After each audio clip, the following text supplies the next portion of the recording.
نہ حرام کھاتے ہیں، نہ جھوٹ بولتے ہیں، نہ کسی کو دھوکہ دیتے ہیں. اگر ہمارے ساتھ کوئی برا بھی کرے ہم پھر بھی اللہ کے لیے معاف کر دیتے ہیں.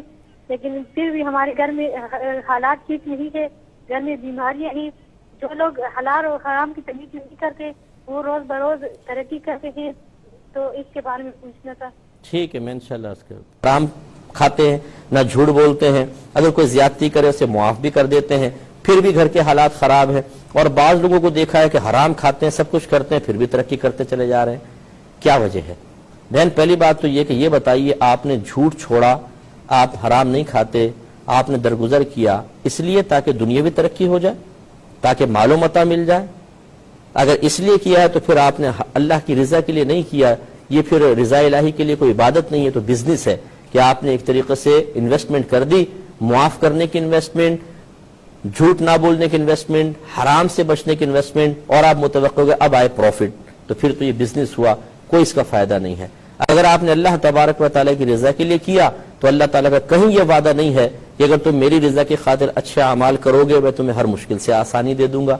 اگر ایسا ہے تو پھر آپ غور کریں، ہمارے نبی کریم صلی اللہ علیہ وسلم اللہ تعالیٰ کے محبوب ترین بندے ہیں، اس کے باوجود 13 سالہ مکی زندگی میں کس قدر کفار نے آپ کے ساتھ ناروا سلوک کیا ہے، تو پھر اب اس کا کیا حکم ہوگا.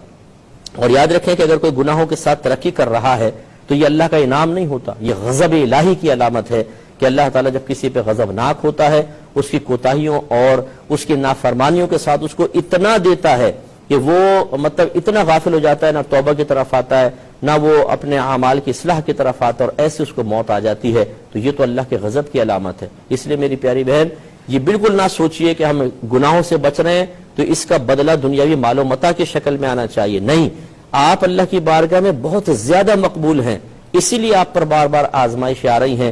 نبی کریم صلی اللہ علیہ وسلم کا فرمان ذی شان ہے کہ جب اللہ تعالیٰ کسی قوم کو اپنا محبوب بناتا ہے تو ان پر آزمائشوں کے دروازے کھول دیتا ہے. تو بس آپ اللہ کے محبوب ہیں، ہمت رکھیے. میدان محشر میں آپ دیکھیے گا جب آپ کو انعام ملے گا تو آپ کی زبان پر یہ جملہ ہوگا کہ کاش میری زندگی کا ایک دن بھی عافیت اور سکون سے نہ گزرا ہوتا، اسی بے چینی میں گزرا ہوتا تو آج اس کا بھی میں انعام پا لیتی. امید ہے کہ آپ بات سمجھ گئی ہوں گی.